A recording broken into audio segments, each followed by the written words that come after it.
Hello everyone, welcome back to my channel Pannalakshaya. So ఈరోజు ఒక lengthy video, అంటే it's just take 14 to 15 minutes అంతే. Because మీరు basics to advance level of AI course నేర్చుకోవాలి కాబట్టి నేను మొన్నటి వరకు బేసిక్స్ చెప్పాను. నిన్న అండ్ ఈరోజు కంప్లీట్గా నేను అడ్వాన్స్ లెవెల్ చెప్దాము అని చెప్పి ఫిక్స్ అయ్యాను. సో నిన్న మనం depth first search and depth limited search గురించి డిస్కస్ చేసాం. ఈరోజు యూనిఫామ్ కాస్ట్ సెర్చ్ ఆల్గరిథం కొన్ని టాపిక్స్ ఉన్నాయి, వెంటనే చూద్దాం. సో ఫస్ట్ వచ్చేసి uniform cost search algorithm. So ఇది ఏంది అంటే కేవలం ఒక చిన్న పాత్, అంటే ఇది ఒక షార్ట్ పాత్ అని అర్థం అనమాట. షార్టెస్ట్ పాత్ అంటే ఈజీ వేలో వెతికే మార్గాన్ని చూపించేది ఈ యూనిఫామ్ కాస్ట్ సెర్చ్ ఆల్గరిథం. ఇది ఓన్లీ g(n) పైన మాత్రమే కాన్సన్ట్రేషన్ పెడుతుంది, అంటే లోయెస్ట్ కాస్ట్ ఉన్న దానిపైన. అండ్ దీని అడ్వాంటేజెస్ వచ్చేసి షార్టెస్ట్ పాత్ అండ్ డిసడ్వాంటేజెస్ వచ్చి హ్యూరాస్టిక్ వాడుతాం కాబట్టి ఇక్కడ మనకి చాలా నాట్స్ అనేటివి ఎక్స్ప్లోర్ అవ్వడం జరుగుతుంది. సో పిక్చర్లో చూసుకుంటే అక్కడ మీకు నెంబర్స్తోని సమ్ డైరెక్షన్ అనేది ఉంది. మన గోల్ వచ్చేసి జీ. సో మనం ఈజియెస్ట్ వేలో వెళ్ళాలి అనుకుంటున్నాం. సో 1 2 3 3 2 6 6 2 జీ అలా వెళ్ళొచ్చు. అదే ఇంకా మనకి ఎక్కువ కాంప్లికేటెడ్ కావాలంటే 1 దగ్గర నుంచి 3కి వెళ్ళాలి, 3 నుంచి 5కి వెళ్ళాలి, 5 నుంచి 7కి వెళ్ళాలి, 7 నుంచి 9, 9 తర్వాత 8, 8 నుంచి 6, మళ్ళీ అలా జీ. ఇంత లాంగ్ ప్రాసెస్ బదులు ఓన్లీ జస్ట్ 2 మూవ్స్తోని నేను జీ అనే గోల్ దగ్గరికి రీచ్ అవ్వచ్చు. 1 2 3 3 2 6 6 2 జీ వరకు రీచ్ అవ్వచ్చు. దీన్ని మనం యూనిఫామ్ కాస్ట్ సెర్చ్ ఆల్గరిథం అని అంటాం. ఓకే, కేవలం పాత్ కాస్ట్ g(n) మీద మాత్రమే ఫోకస్ చేస్తుంది. ఓకే, అంటే ఏంటి, లోయెస్ట్ కాస్ట్ ఉన్న దానిపైన ఎక్కువగా వెళ్తుంది. That's known as uniform cost. Next by directional search. ఈ బై డైరెక్షనల్ సెర్చ్ ఆల్గరిథమ్స్లో మనం సెర్చ్ 2 కలిపి ఉంటాయి అన్నమాట. ఇందులో ఫార్వర్డ్ సెర్చ్, బ్యాక్వర్డ్ సెర్చ్ అనేటివి 2 జరుగుతాయి. అడ్వాంటేజెస్ వచ్చేసి టైం ఎక్కువగా తీసుకోదు, మంచిగానే తీసుకుంటుంది. నెక్స్ట్ డిసడ్వాంటేజెస్, గోల్ నాట్ మనకి ముందే తెలియాలి. ఎటు నుంచి ఎటు వెళ్ళినా ఆ గోల్ని నేను రీచ్ అవుతున్నానా లేదా అనేది తెలియాలి. ఇక్కడ మనం పిక్చర్లో చూసుకున్న రూట్ నాట్ వచ్చేసి 1, సో ఇంటర్సెక్షన్ అయ్యే దగ్గర 9, సో గోల్ వచ్చేసి మనకి 16. ఈ విధంగా మనం బ్యాక్వర్డ్ అయినా లేదా ఫ్రంట్ వర్డ్ అయినా ఎలా అయినా ఇంటర్సెక్షన్ అయినా పర్లేదు, మనం కరెక్ట్ గోల్కి వెళ్తున్నామా లేదా అనేదాన్ని బై డైరెక్షనల్ సెర్చ్ ఆల్గరిథమ్స్ గురించి ఉంటుంది. Next best first search algorithm. ఇప్పుడు మనం ఇన్ఫార్మ్డ్ సెర్చ్ ఆల్గరిథమ్స్ గురించి డిస్కస్ చేద్దాం. ఇన్ఫార్మ్డ్ సెర్చ్ ఆల్గరిథం అంటే ఏం చెప్పినా డొమైన్ నాలెడ్జ్ ఉంటుంది ఇక్కడ. So best first search algorithm ఇదొక హ్యూరిస్టిక్ సెర్చ్ ఆల్గరిథం. దీంట్లో గోల్ని రీచ్ అవ్వడానికి ఎలా బెస్ట్ దారి ఎస్టిమేట్ చేస్తుందన్నమాట. ఇది బెస్ట్ దారి అని చెప్పేసి. సో హ్యూరిస్టిక్ ఫంక్షన్స్ని యూజ్ చేస్తుంది. ఇక్కడ h(n) వాల్యూని బట్టి నెక్స్ట్ స్టెప్ ఏంటి, నెక్స్ట్ నాట్కి వెళ్ళాలా వద్దా అని డెసిషన్స్ తీసుకునేదే ఈ లెవెల్లో. అడ్వాంటేజెస్ వచ్చేసి స్పీడ్ ఇలా ఉంటుంది, స్పీడ్ బాగుంటుంది. అండ్ డిసడ్వాంటేజెస్ వచ్చేసి ఏవైనా లూప్స్ వచ్చే ఛాన్సెస్ ఉంటాయి, ఆ లూప్స్ స్టక్ అయ్యే ఛాన్సెస్ కూడా చాలా ఉంటాయి. దీన్నే మనం బెస్ట్ ఫస్ట్ సెర్చ్ ఆల్గరిథం అని అంటాము. ఓకే, ఏం లేదు, జస్ట్ ఒక గోల్ని రీచ్ అవ్వడానికి ఏది బెస్ట్ దారి అని ఎస్టిమేట్ చేసేదాన్నే బెస్ట్ ఫస్ట్ సెర్చ్ అని అంటాం. ఓకే, తర్వాత ఏ స్టార్ సెర్చ్ ఆల్గరిథం. ఈ ఏ స్టార్ సెర్చ్ ఆల్గరిథం అనేది చాలా పాపులర్ ఆల్గోరిథం. దీంట్లో పాత్ కాస్ట్ g(n) అండ్ దాని యొక్క హ్యూరిస్టిక్ కాస్ట్ h(n) కలుపుతాయి అన్నమాట. అంటే ఈ ఫార్ములా గుర్తుపెట్టుకోండి, f(n) = g(n) + h(n). g(n) అనేది స్టార్టింగ్ నుండి ఇప్పుడున్న ప్రజెంట్ నాడ్కి అయ్యే కాస్ట్ని మనం g(n) అంటాము. h(n) అంటే కరెంట్ ఉన్న నాడ్ నుండి గోల్కి రీచ్ అయిన తర్వాత ఎస్టిమేటెడ్ కాస్ట్ ఎంత అనేది h(n) డిస్కస్ చేస్తుంది. సో ఈ ఆల్గరిథమ్ ఆఫ్ ఏ స్టార్ సర్చ్లో మనకి స్టెప్ వైజ్గా ఉంటుంది. అడ్వాంటేజెస్ వచ్చేసి కంప్లీట్ పాత్ని ఇస్తుంది. డిసడ్వాంటేజెస్ వచ్చేసి స్టెప్ వైజ్గా వెళ్ళడం వల్ల సమ్ టైం అనేది తీసుకుంటుంది. నెక్స్ట్ మనము ఇక్కడ డిఫరెన్స్ ఏంటి అంటే ఒకటే సింగిల్ పాత్ని ఫాలో అవుతుంది. ఓకే, ఏ స్టార్ సర్చ్ ఆల్గరిథము ఓన్లీ సింగిల్ పాత్ని మాత్రమే ఫాలో అవుతుంది compare to AO star search algorithm. దీనికంటే అది మల్టిపుల్, ఇది సింగిల్. ఓకే, ఏ స్టార్ అనేది సింగిల్. ఇప్పుడు మల్టిపుల్ గురించి డిస్కస్ చేద్దాం. ఏఓ స్టార్ ఆల్గరిథమ్ ఇది అండ్ ఆర్ గ్రాఫ్స్ కోసం వాడతాం. ఒక పెద్ద ప్రాబ్లమ్ని చిన్న సబ్ ప్రాబ్లమ్గా డివైడ్ చేసి అప్పుడు యూజ్ చేస్తాం. ఇక్కడ డిఫరెన్స్ ఏంటి అంటే ఇక్కడ డిఫరెన్స్ ఏంటంటే ఏ స్టార్లో ఓన్లీ సింగిల్ పాత్ని ఫాలో అవుతే ఇక్కడ ఏఓ స్టార్ ఆల్గరిథమ్స్లో మనం మల్టిపుల్ పాత్స్ని ఫాలో అవుతాం. Next knowledge representation and reasoning. ఇప్పుడు డిఫరెన్సెస్ అర్థమైంది కదా. ఇప్పుడు కొత్త topic knowledge representation and reasoning. ఏఐకి ప్రపంచం గురించి తెలిసినా తెలియకపోయినా సమ్ ఇన్ఫర్మేషన్ అనేది మెమొరీలో స్టోర్ చేసుకుంటుంది. అది ఎలా స్టోర్ చేసుకుంటుంది, ఎక్కడ స్టోర్ చేసుకుంటుంది అనేది లాజికల్గా రూల్స్గా డివైడ్ చేసి మనం చెప్తాం కదా, దాన్ని రిప్రజెంటేషన్ అంటాం. Next reasoning.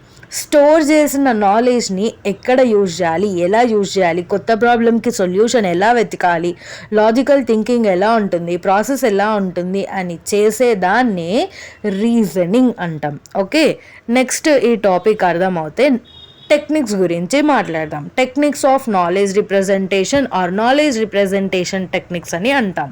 ఇందులో మనకి 4 పార్ట్స్ అనేటివి ఉంటాయి. Logical representation, semantic networks, production rules, frames representation. First logical representation. ఫ్యాక్ట్స్ని లాజికల్ సింబల్స్ని యూజ్ చేసి రిప్రజెంట్ చేస్తాం. Next semantic networks. ఆబ్జెక్ట్స్ని నాట్స్గా వెతికి దానికి ఉన్న రిలేషన్స్ని లింక్స్గా చూపించే దాన్నే సెమాంటిక్ నెట్వర్క్ అంటారు. Next productional rules. ఇన్ఫర్మేషన్ని ఇఫ్ దెన్ రూల్స్ రూపంలో రిప్రజెంట్ చేస్తాము. నెక్స్ట్ ఫ్రేమ్స్ రిప్రజెంటేషన్ అంటే టేబుల్స్లో కానీ ఫ్రేమ్లో కానీ ఇన్ఫర్మేషన్ని చూపిస్తే దాన్ని ఫ్రేమ్ రిప్రజెంటేషన్ అంటాం. So these are the techniques of knowledge representation. ఇంకా క్లియర్గా చెప్పాలి అంటే ఏఐకి ఉన్న నాలెడ్జ్ని ఏ విధంగా స్టోర్ చేస్తామో ఈ 4 పార్ట్స్లో చెప్పేశాను. ఫస్ట్ లాజికల్ రిప్రజెంటేషన్గా స్టోర్ చేసుకుంటుంది, సిమాంటిక్ నెట్వర్క్గా స్టోర్ చేసుకుంటుంది, ప్రొడక్షన్ రూల్స్గా స్టోర్ చేసుకుంటుంది, ఫ్రేమ్ రిప్రజెంటేషన్స్లో స్టోర్ చేసుకుంటుంది.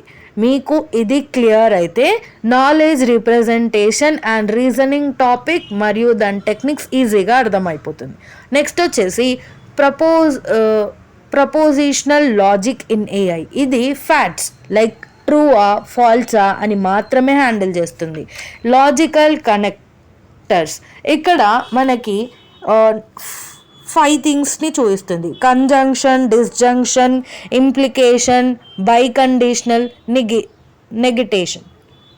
సో ఈ విధంగా ఉన్నాయి కదా. నెగిటేషన్ అంటే నాట్, కంజంక్షన్ అంటే అండ్, డిస్జంక్షన్ అంటే ఆర్డర్ లేదా ఆర్, ఇంప్లికేషన్ అంటే ఇఫ్ దెన్ లేదా ఇంప్లై ఇలా ఉంటుంది.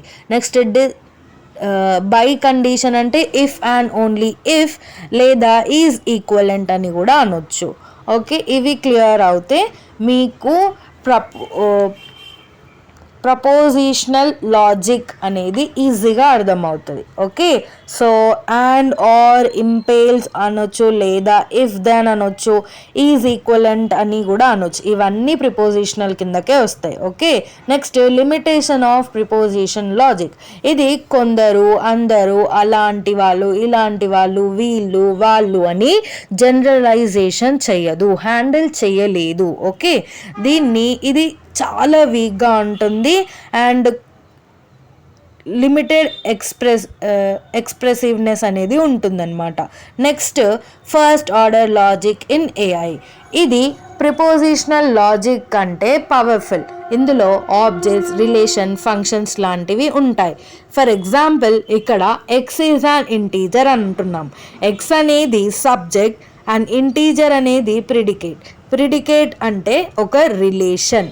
ఎక్స్ అనేది ఏ రిలేషన్ అని మనం చెప్తున్నాం ఇక్కడ.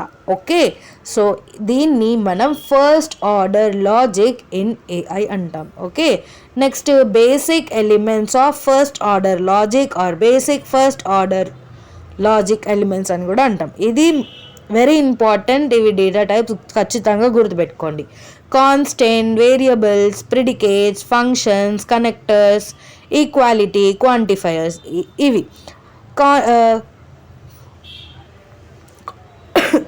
కాన్స్టెంట్ అంటే ఫిక్స్డ్ వాల్యూస్, వేరియబుల్స్ అంటే మారుతున్న వాల్యూస్, ప్రిడికేట్స్ అంటే రిలేషన్స్ లైక్ ఫాదర్, బ్రదర్ అలా, ఫంక్షన్స్ అంటే స్క్వేర్ రూట్స్ కానీ యావరేజెస్ కానీ అలా, కనెక్టివ్స్ అన్నా కనెక్టర్స్ అన్నా లైక్ ఆర్ కానీ అండ్ కానీ ఇలాంటి సింబల్స్, ఈక్వాలిటీ అంటే ఈక్వల్ టు సింబల్, క్వాంటిఫైయర్ అంటే ఫర్ ఆల్. ఓకే, క్వాంటిఫైయర్ అంటే ఫర్ ఆల్, ఉల్టా ఏ కనిపిస్తుంది కదా దాన్ని ఫర్ ఆల్ అంటాం. సో ఇవి basic first order logic elements. Okay, ఇవి మీకు గుర్తున్నాయంటే మీరు 95% ఏఐ మీరు మీ బ్రెయిన్లో ఉంటుంది. ఓకే, సో ఇవి ఇంటర్వ్యూకి చాలా ఇంపార్టెంట్. కొంచెం దీనిపైన ఎక్కువ ఫోకస్ చేయండి. సో నెక్స్ట్ వచ్చేసి అటామిక్ సెంటెన్స్.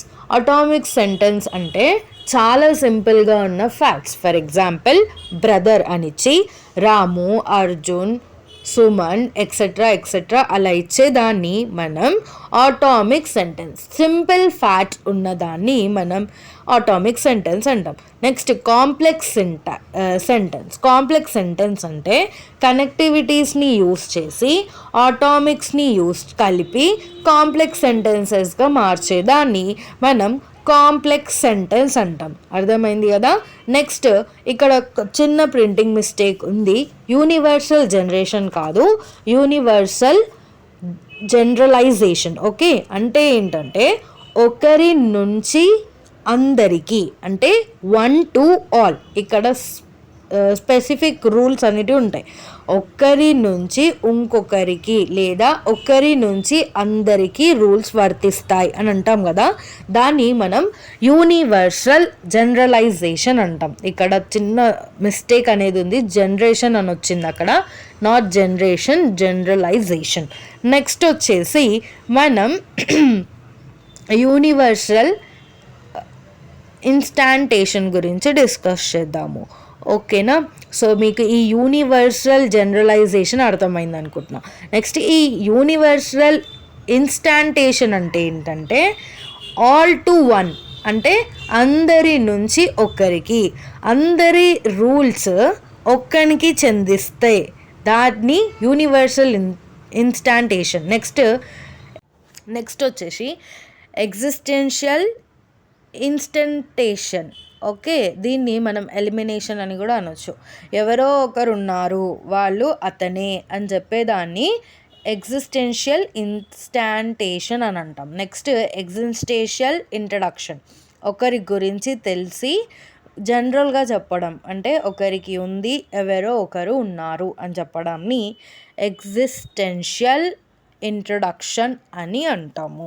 ఓకే, సో ఈ టాపిక్ మీరు గుర్తు ఉంటే సరిపోతుంది. దీన్నే మనం first order logic inferential rules అని అంటాం. Thank you for watching. Please subscribe my channel for more videos.